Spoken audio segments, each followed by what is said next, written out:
Fabulous. Okay. All right. Well, we will go ahead and get started. Just a couple of slides here to go through. I got a timer for myself so I don't talk too much because this is a topic I am very passionate about. So I will keep it all together here for us. So I'm going to go ahead and skip through a couple of things just because my bio has already been announced. So as she mentioned, I am a Kroger Health registered dietitian. And I'm a certified personal trainer. I have a few certifications as a lifestyle coach, as well as a part of a few retail specific organizations. So we'll go ahead and breeze through here. I always like to start off with my plate because whether you are participating in physical activity for personal fitness or competition, everyone benefits from a well-balanced diet following the USDA My Plate meal plan. It's going to encourage a variety of food groups from all food groups. And by following My Plate, you ensure an adequate intake of vitamins and minerals. Each food group provides the body with nutrients and other groups could be lacking. Any diet that cuts out an entire food group will not provide your athlete with the key nutrients their body needs to function or perform optimally. I always have to touch on that. The ideal diet for an athlete is not very different from the diet recommended for any healthy individual. However, the amount of each food group you need will depend on the type of sport, the amount of training the athlete does, and the amount of time the athlete spends doing that activity. There are many physiological and nutritional demands occurring within the body during exercise or practice or games. As our muscles contract, the demand for oxygen and other key nutrient increases. The body requires a continuous supply of energy to perform its many functions. As our energy demands increase with the exercise, additional energy must be supplied. An adequate and balanced diet is of utmost importance in recovery and rehabilitation for athletes. Completing and strength training without adequate nutrition can lead to loss of muscle mass. If one's nutrition does not meet the needs of their energy expenditure, it could prevent them from performing optimally. Additional factors that can impact performance include sleep, stress, burnout, and of course, motivation. Carbohydrates. We all love our carbs. They are going to be the preferred fuel source for our brain and our muscles. I'm going to say that again. It's the preferred fuel source.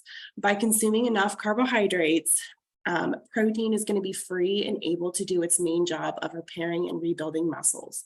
If one limits their carbohydrates, protein will be needed as an energy source and not utilized to build lean muscle. That's big deal. A high carbohydrate diet is needed in order to sustain the daily demands of training, practices, games. Carbohydrate needs will vary based on the athlete and the type of sport they play. Fueling with adequate carbohydrates prior to training or games will help top off those glycogen stores and prevent depletion and allow for optimal performance. Consuming carbohydrates after practice or games can help replenish those energy stores. The acceptable macronutrient distribution range is about 45 to 65% of calories. So your athletes' carbohydrate recommendations will fall anywhere between those two numbers. And of course, it's going to be very personalized to them and the sport that they are playing in. I will say low carbohydrate diets can be potentially harmful to physical and cognitive performance, perceptions of fatigue, and lack of focus. So we need our carbohydrates. Again, preferred fuel source. Protein, another one of our macronutrients. Adequate protein intake among athletes is imperative, given protein's various roles in supporting physical performance and recovery. Other factors such as protein quality, the type, and the timing are also important consideration for active individuals or athletes. Consuming complete protein sources is important as they contain all 9 essential amino acids. They are considered essential because the body cannot make them, and therefore they must be supplied in our diet. Athletes truly only need a little extra protein to support muscle growth and can usually meet their needs by just eating more. Too much protein in the diet can actually cause or increased chances of dehydration, can lead to loss of calcium, and kind of stress out the kidneys. So again, we only need a little bit more, and that can be achieved by just simply eating more. And I will say often individuals who focus on consuming too much protein actually may not get enough carbohydrates, which, as you know now, can be problematic.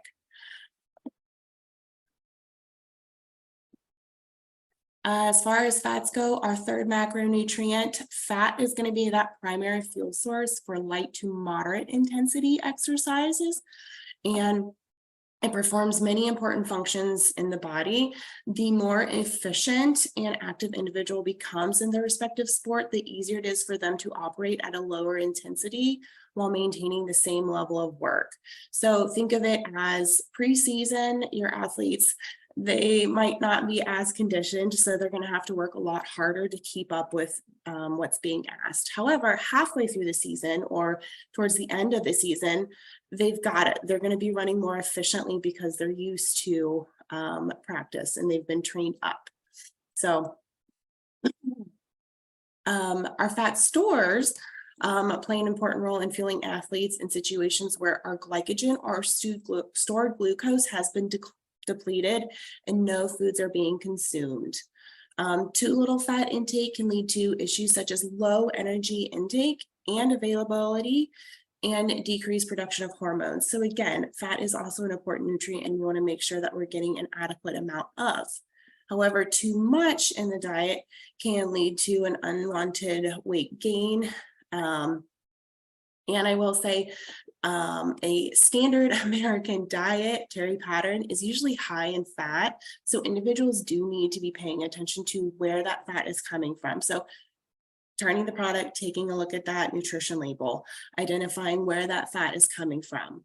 Athletes really need to focus on incorporating more omega-3 fatty acids, as it may help reduce inflammation and help maintain proper vascular function.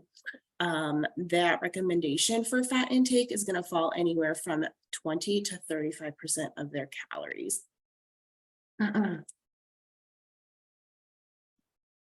As far as micronutrients and supplements, maybe not so much with our high school athletes, but athletes in general do believe they may not get enough vitamins and minerals in their diet and wonder if they should start taking some kind of supplement. On the other hand, some are constantly always trying to find the best supplement out there that's going to help give them that competitive edge. The reality is that just simply making wise food and beverage choices are crucial for peak performance, and that's going to help repair any injured tissues and help contribute to adequate endurance. So what I'm saying is a good working knowledge of foods that provide essential nutrients will aid in reaching one's greatest potential. The goal for any athlete should be to just meet the daily recommended intake or recommended daily allowance of our vitamins and minerals by consuming a wide variety of foods and staying well hydrated. These are the basic cornerstones of reaching optimal performance. Their supplementation may be helpful in some scenarios. For instance, if your son or daughter or your athlete that you are attending this for is a vegetarian, a vegan, has a potential food allergy, they might need some supplementation because there may be a few nutrients they may not be getting an adequate amount of, specifically those B vitamins, which are really important as they have a role in energy production. So I could go down a rabbit hole there, but I won't here in this instance. As far as pre-fueling for practices and games, this is really important. it's going to be important to provide our athletes with energy that's going to help sustain them through their entire practice or game. But consuming too much food or the wrong type of food before a practice or a game is asking the digestive system to put in work itself to try and break down the food for the exercise. This can actually take away energy from the practice. So you want to make sure you're consuming the correct amount. So about 3 to 4 hours beforehand, we can essentially eat an entire meal. When we're about an hour out, we can have somewhat of a meal, but we don't want to consume too much. I've essentially broken it down into the amount of carbohydrates. So for a meal, about 45 grams of carbohydrates and about 35 grams of carbohydrates an hour before. And on the right-hand side, you can kind of see what is exactly 15 grams of carbohydrates or a carb serving anyways. So this just kind of gives you some guidance on how much we should be consuming before a practice or a game. I do like to touch on carbohydrate loading here as well. It is a strategy shown to improve stamina and performance for endurance events as much as 20%. However, with carbohydrate loading, you're attempting to supersaturate the glycogen stores here. It's really only recommended for events lasting longer than 90 minutes. So if it's less than that, we may not need to be carbohydrate loading. The reason being is that because it can actually slow one down, because for every gram of glycogen stored is about 2 to 3 grams of water stored. So it can really slow you down. So you want to be careful there. And the amount of glycogen stored varies person to person. And the more muscle mass one has, usually they have an increased storage capacity. So carbohydrate loading is only for specific individuals. And I will say one of the common mistakes when it comes to carb loading is some individuals, myself included, I'm guilty of this. We eat too much fat or fiber. We try and eat new or unusual foods, or we tend to exercise too much and fail to taper. So I only recommend it for certain individuals, and we have to be very careful on how we do it. So my 2 cents there anyways. As far as fueling during practice and games, the average person is only going to store enough energy in their liver and muscles to fuel about 60 to 90 minutes of intense activity. Beyond that 90 minutes, the body is going to be essentially running on reserves here. Carbohydrates, again, are still the predominant source of fuel for endurance exercise. The longer and the harder the practices and games are, the more the body relies on glycogen to fuel it. As the stored energy is depleted, the level of perceived exertion increases, and we can run into issues of hitting a wall or just completely not being able to perform anymore. And what athlete wants to do that and have to be taken to the sideline because they're out of energy, essentially. Fueling with food and or electrolytes during a practice or a game is usually not required if it's less than an hour. However, if it is hot or humid, or if the athlete is an excessive sweater, or they're going to be practicing at a high intensity, then yes, we may need to be fueling with another source. And that can be in the form of a beverage, food, gels, chews, or blocks. There's a lot of different brands out there, but I won't jump into that. And as far as like fueling during with the amount, it's really going to depend on the sport itself. So a lot of my track and field or cross country runners, that's when I would really talk about like, you need this many grams of carbohydrates in an hour, and this is how we're going to do it. This is how we're going to structure that so you feel fueled that entire practice or game. So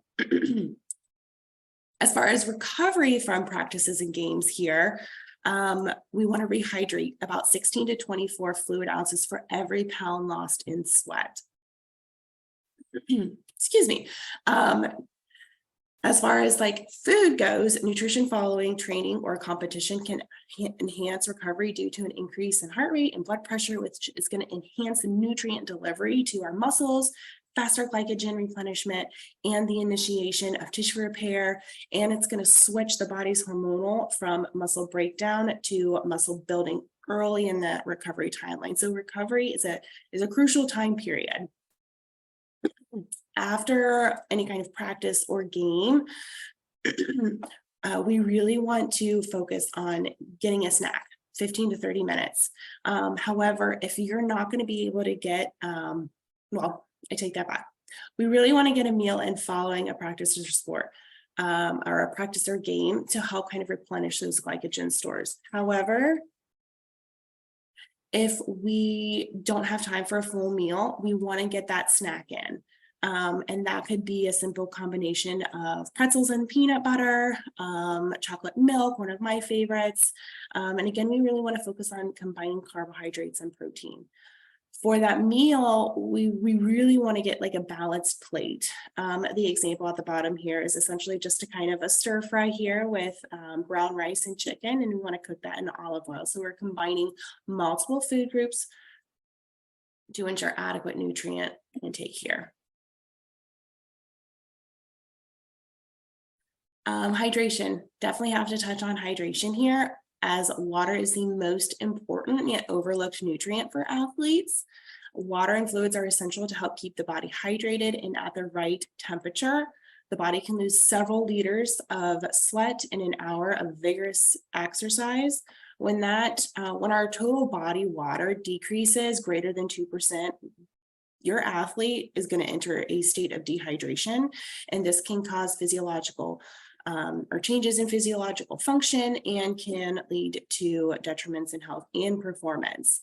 The total body recommendation is going to vary based off of gender and lean muscle mass. Dehydration is very serious and can become very dangerous. Therefore, restoring fluids must be a priority as well. Educating athletes on what their urine color should be can be very helpful. A pale lemonade color urine, that's going to tell us we are hydrated. If it's darker like apple juice, we are dehydrated. And water is going to be adequate for maintaining hydration for events less than an hour.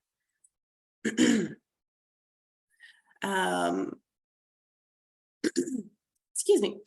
Dehydration, just to kind of touch on this again here, it can lead to an increased rate of glycogen use, and therefore your athlete can kind of run out of energy quicker. So making sure we're hydrating before, during your practice or game is very important.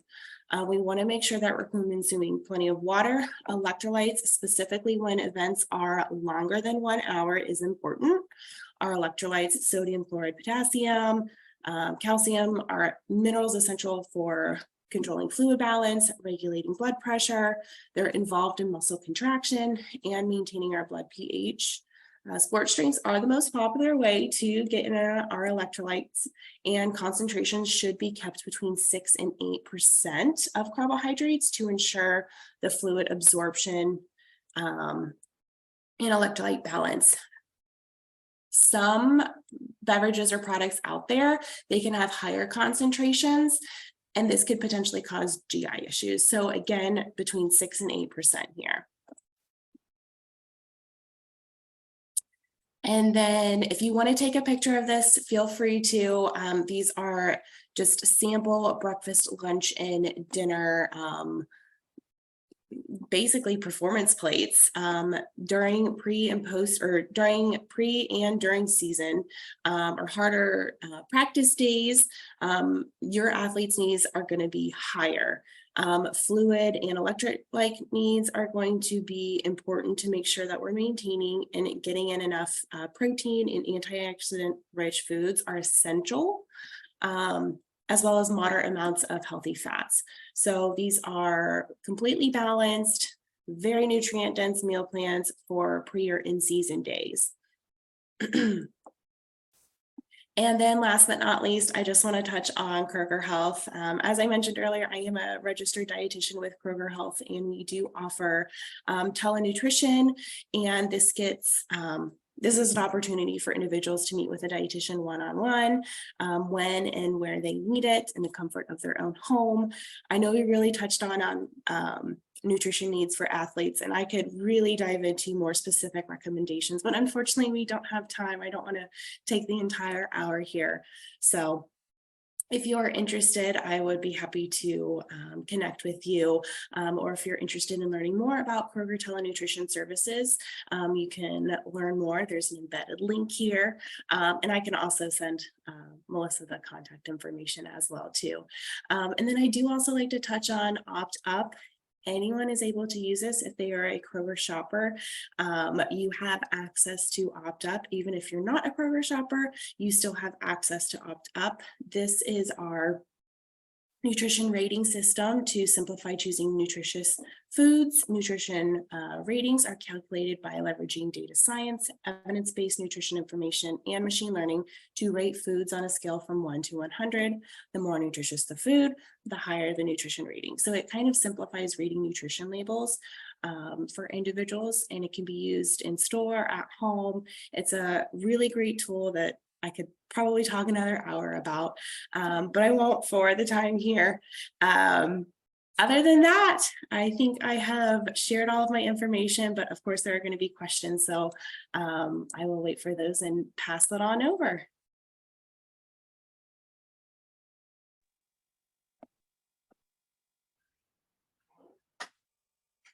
Thank you, Elizabeth. That was a great talk. I felt like I was back in med school. That was a very thorough talk, and that's probably better than the talks I had in med school. Purpose of my talk, I'm Tyler Cannon, orthopedic surgeon.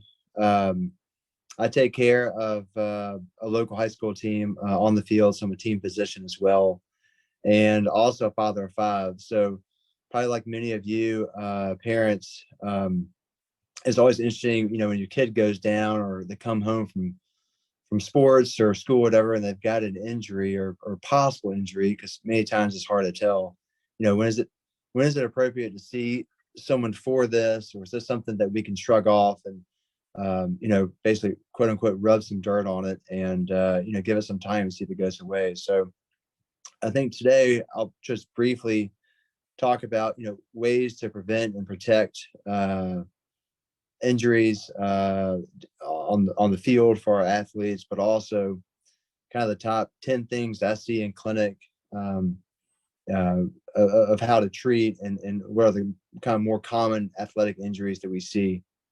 So, I think the athlete and the team physician, as well as the trainer, it's a team approach, as well as the parent. I think it's important to have open communication. Anytime anyone ever gets injured, to speak up and make sure, it gets looked at appropriately. As far as the orthopedic surgeon goes, or a trainer, I think it's extremely important to recognize the injury early, and, initiate appropriate treatment for the betterment of the patient and athlete, to get them not only to be safe and protect themselves, but also get them back on the field safely to avoid any additional injuries they have. And so as far as protection or prevention, protection, somewhat is fairly obvious. If you're playing football, right, we use football helmets to, prevent concussions, hopefully, or minimize the chance of concussions, pads and everything else. But also, any patients who've had a history of ACL injuries or ligament injuries to the knee, particularly in linemen, it's important to usually use a brace to prevent any additional injury or contact to that area. Ankle braces usually, if you had a history of ankle sprains, provide some protection for patients to decrease additional ankle sprains in the future. Finger injuries, a lot of patients will buddy tape or buddy loop the fingers together so that still allow motion, but also prevent, again, additional injuries that they have. And then prevention. So preventing injuries in athletes is an impossible task. If you're in sports long enough, you're going to have an injury that comes up. But there are different things that we can do. Elizabeth touched up on nutrition. Hydration, extremely important, particularly, in Memphis, Tennessee, where the temperatures can get over 100 degrees. out there with the heat index. Hydration is very, very important. You see, in football especially, but also soccer and many of the sports where they're outside and they're playing, high intense hours a game. A lot of patients will end up that third or fourth quarter starting to have cramps, and most of those are due to dehydration, where the muscles will cramp up. And it's just not dangerous in itself, but it is something that is preventable many times for conditioning, but also hydration. Additional prevention, most patients, most athletes, they train in order to run a certain distance or exercise a certain hour. For example, if I was a cross country runner, right, I don't go from not training at all to running a 10-mile run. It's not a smart move. Not only, physically to go through it, but many things that can happen, such as stress fractures, where the body's not used to running a certain distance, and that the tissues actually they can break down, and they have shin splints, or they have stress fractures where it causes distal injury to the bone that are somewhat preventable with proper training.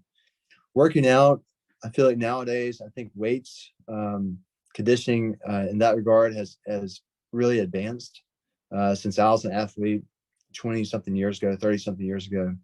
Shows how old I am. But I do think that weightlifting has become more and more of an important thing in sports, particularly in high school athletes, but also college. And just like running and conditioning, usually you want to build up weightlifting, where and many schools will have a lifting coach, but some don't. But usually high repetitions with low weights, and gradually tone up your body, tone up the muscles, and then gradually start adding more weight safely once the body is used to working out. And then kind of the top 10 conditions, top 10 injuries I see in my office, in clinic, but also on the field, kind of going from head to toe. I think the first one is a shoulder dislocation. Many of these happen from a direct injury where they get a helmet to the shoulder, but also it can be done from an indirect injury where they fall on the hand in soccer, basketball or baseball, or any of these injuries, they're running and trip and fall on an outstretched shoulder, outstretched hand. The shoulder will pop out of socket, and most of these that we're able to reduce on the field or on the court, or put the shoulder back into place. And then most of the time we put patients in slings or immobilizers to keep the shoulder protected for the first 3 or 4 weeks, then working with therapy afterwards. And the majority of shoulder dislocations, majority of these we treat without surgery, and most patients do fairly well. Surgery is typically reserved for those patients who have what's called a labral tear. So the shoulder pops out of socket. The lining of the socket can have a small tear along with it. If it's a large enough tear, or if they have a recurrent shoulder dislocation where it pops out again, that may be something that we go in and stabilize the shoulder and repair that tear to prevent additional shoulder dislocations. Therapy is important, not only to gain back motion, but also for conditioning to help minimize the shoulder from dislocating again. And then patients, also athletes, when they go back and play sports, sometimes they can wear a harness, particularly in football, which is a contact sport, that will prevent the shoulder from elevating too high and causing additional stability within the first year of the shoulder dislocation.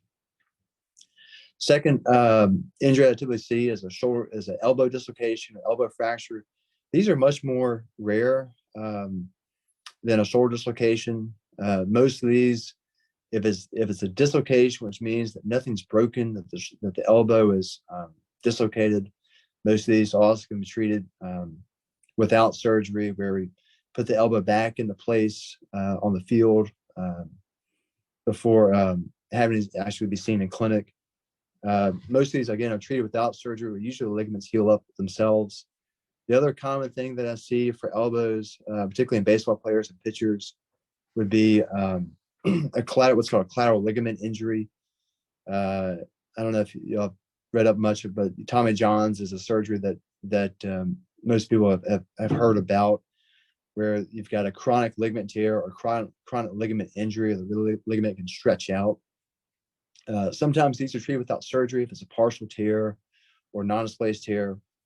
But sometimes these require surgery. You got to repair it. It just depends on how long they've had it, and whether non-operative treatment has worked or not.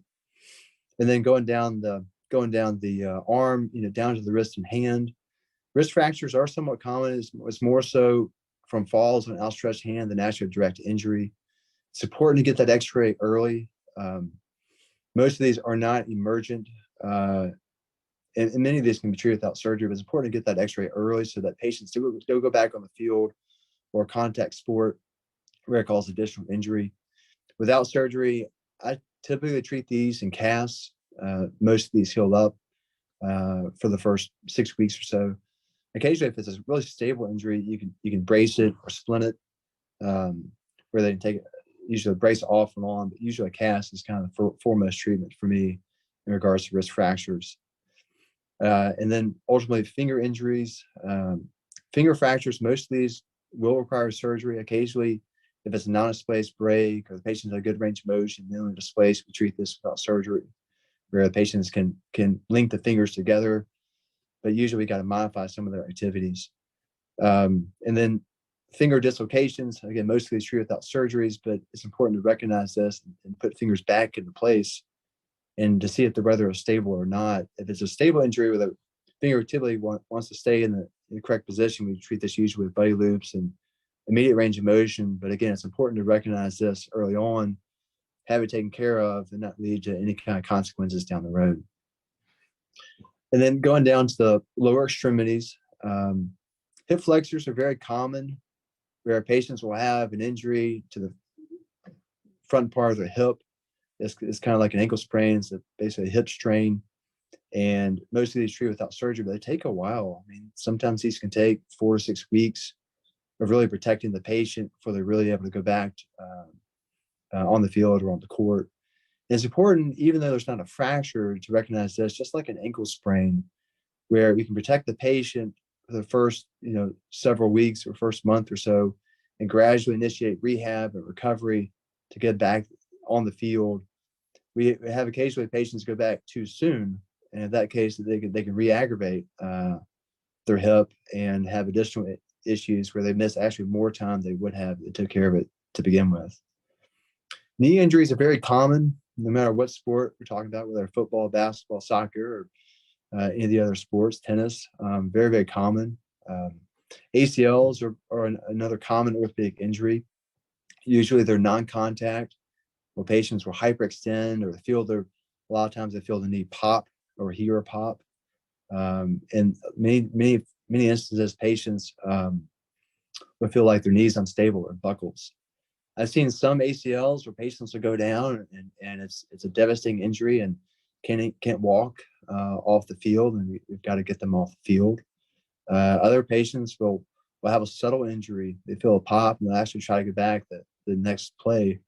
So it's important to examine these patients early so they don't do any additional injury, because if the knee is truly unstable, then they have a higher chance of having additional tears, or what's called meniscal tears, which is the cartilage in between the knee joint. They can additionally injury if they go back with an ACL tear. And that leads to the other topic of having a meniscus tear. So meniscus is the coating of the joint. Many times these can be non-contact, but some instances for this can be a contact injury as well, where patients will have a popping sensation to the knee. Important to recognize early. Most of these, just like the ACL, they'll swell, but maybe less so than ACL injury.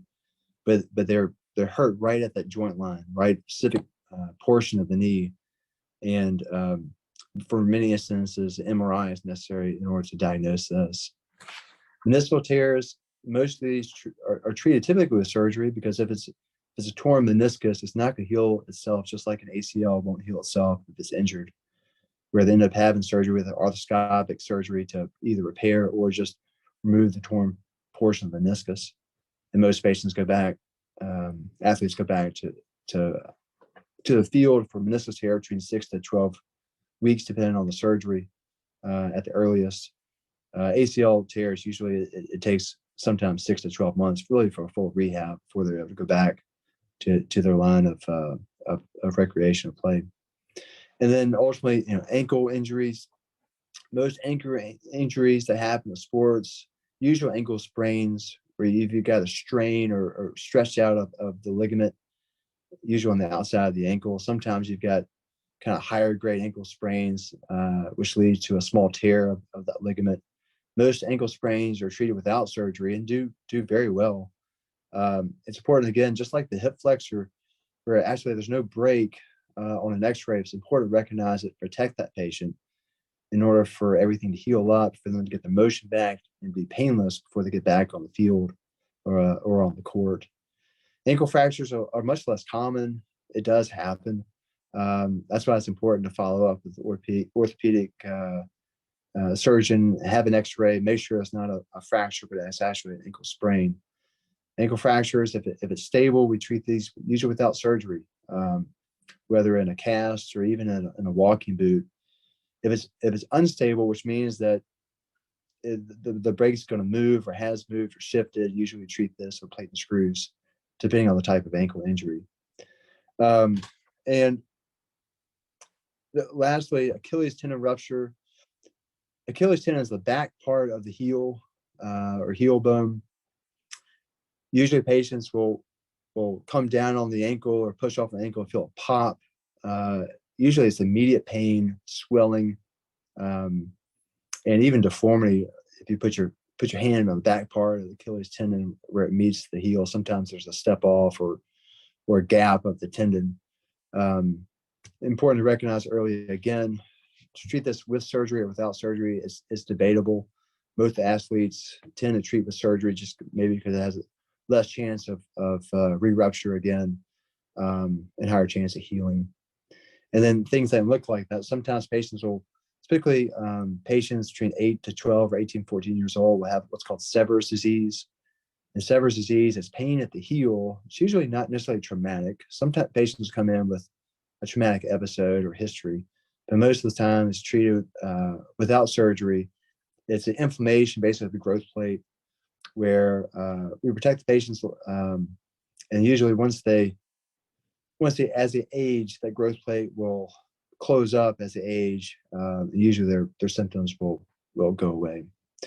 So I think all these different injuries that we see, it's important to recognize early, have it taken care of early, and seek treatment instead of gritting it out, so to speak. There are several times gritting out works just fine, but it's hard to tell in many of these whether you've actually got a tear or injury that actually needs additional treatment, or if it's something that's more minor that will probably go away. I think that's a judgment call that needs to be made with a trainer or orthopedic surgeon, involved to ensure that your athlete is going to be okay long term. So that being said, hopefully that's helpful. I know it's kind of a broad topic, but I've always enjoyed working with athletes. I think it's a great privilege to do so. And it's always fulfilling when they get back and play their sport. It's great to see them back on the field or back on the court. So I'm going to open this up now to the question and answer session. Feel free to ask any question. Elizabeth and I will try to answer to the best of our ability. Thank you, guys. All right, y'all go ahead and submit your questions. I do want to say that we have recorded this webinar and it will be available on all of our social media outlets for y'all to go back and rewatch.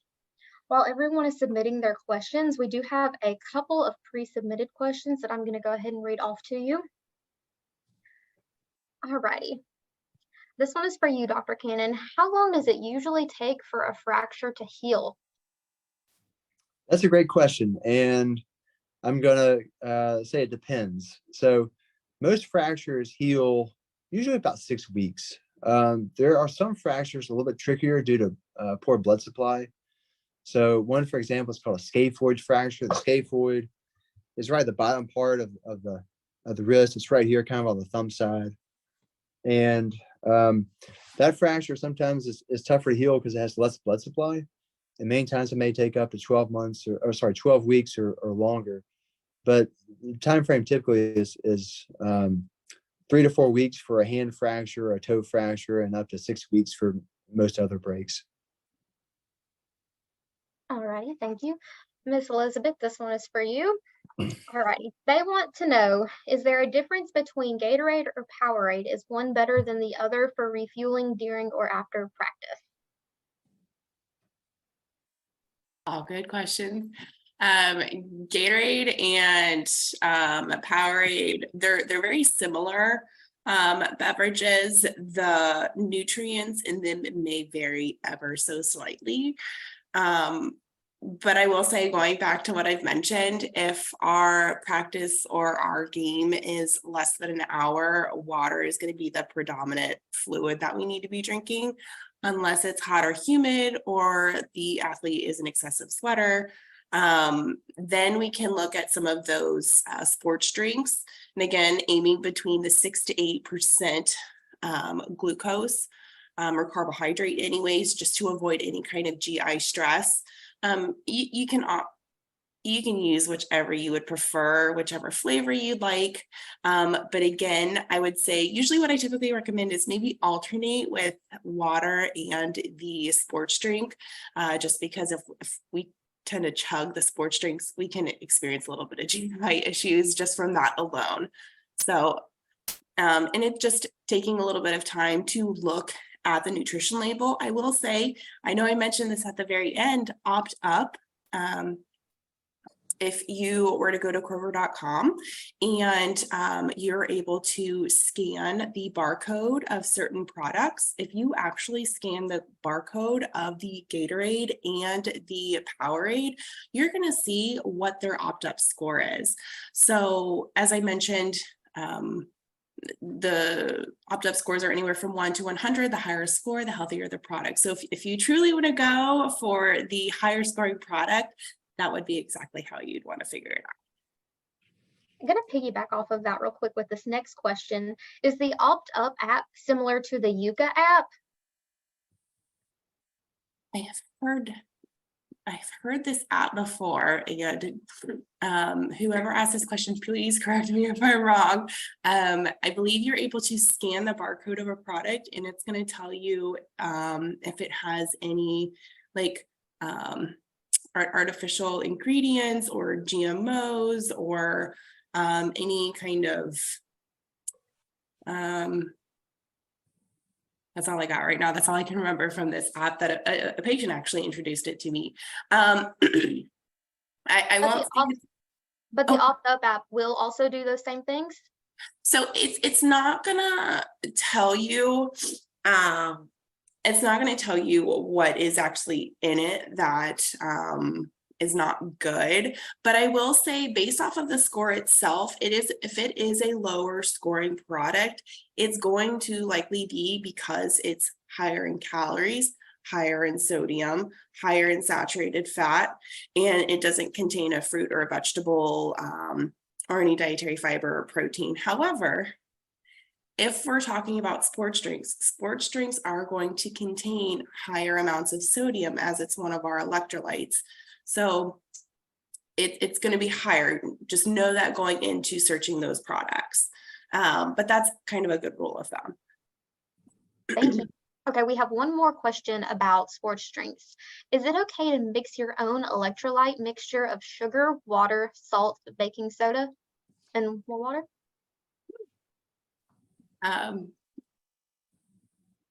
If that's something that you would like to do, then by all means go for it.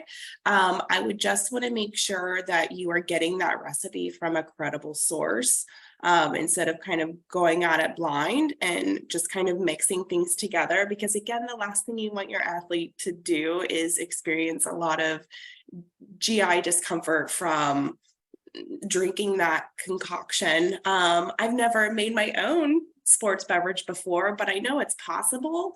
I would just double check that recipes from a credible source. Yeah. Thank you, ma'am. All right, Dr. Cannon, this one's for you. What do you think about Pulse US for helping to heal fractures? Yeah, I think number one is, so in order to get an ultrasound, approved, many times we have to go through insurance, and it's not necessarily necessary for most breaks, because most of the time, most fractures heal fine. I don't think there's any major deleterious or harmful effects of doing so, but it's hard to get it approved for the first 3 months of healing a fracture, because most of the time they're really indicated for fractures that don't heal, called non-unions. So it may be of an insurance deal financially in order to try to get one to be approved. That being said, if somebody has a fracture and you've got a bone stimulator at home, certainly you could use that. And I don't know of any major harmful effects that would have. Thank you, Dr. Cannon. Yes, ma'am. Alrighty, next question. Another one for you. Why does the outer part of my elbow hurt after I play pickleball? Well, outer part of the elbow, usually the most common reason why you have pain is what's called lateral epicondylitis. And what lateral epicondylitis is, also called tennis elbow, even though it's a little bit of a misnomer. Not everybody who has it plays tennis or pickleball. But it's a portion of the elbow that many times the tendon will kind of break down or degenerate, and usually builds it back up without having surgery. And most patients do not need surgery. It just takes a long time for that to heal. But there are other things that we could do, at least from our standpoint, that would help minimize that, such as therapy, anti-inflammatories, braces. There's dry needling, there's injections, even acupuncture could potentially help that. So there's different things that we can do from our standpoint that would help mitigate or help improve patients going through this. All right, I think we've got one more question for each of you. All right, is there a place we can get sample meal plans like the ones you showed in the PowerPoint today? Well, I will say if you want a very personalized meal plan, that is when you definitely want to connect one-on-one with the dietitian, because they're going to be able to get all the information about your athlete or yourself regarding your activity level, your current intake, to where we can really personalize it and make it very easy for you to kind of transition to a meal plan like that. Believe it or not, you don't really have to change or kind of throw out what you're having. Usually it's just a small changes with what you're currently doing to get right on track to ensuring optimal intake for your athlete or yourself. So, but like I said, meeting with a dietitian, and that can be a Kroger Health dietitian. We work with patients and create meal plans and provide product recommendations that are specific to their needs. So I highly recommend it if you have questions regarding what's going to work for you or your athlete. All righty, thank you. I believe this is our last question, but do cool downs make a difference after a practice or game? I think it does. I mean, I think to warm up definitely makes sense, as well as to cool down. I think it's easier on your muscles and tendons and ligaments. So absolutely, I think after intense practices or games, I think a 5-10 minute cool down is great, where you stretch, loosen yourself back up before getting in the car and going home. All righty, well, that concludes our Keeping Our Athletes Healthy webinar. Dr. Cannon, Ms. Elizabeth, thank you so much for joining us today and offering your professional insight. We hope everyone has a good day, and please stay tuned to OrthoSouth and Kroger channels to view the recording of this webinar. Thank you for the opportunity. Thank you.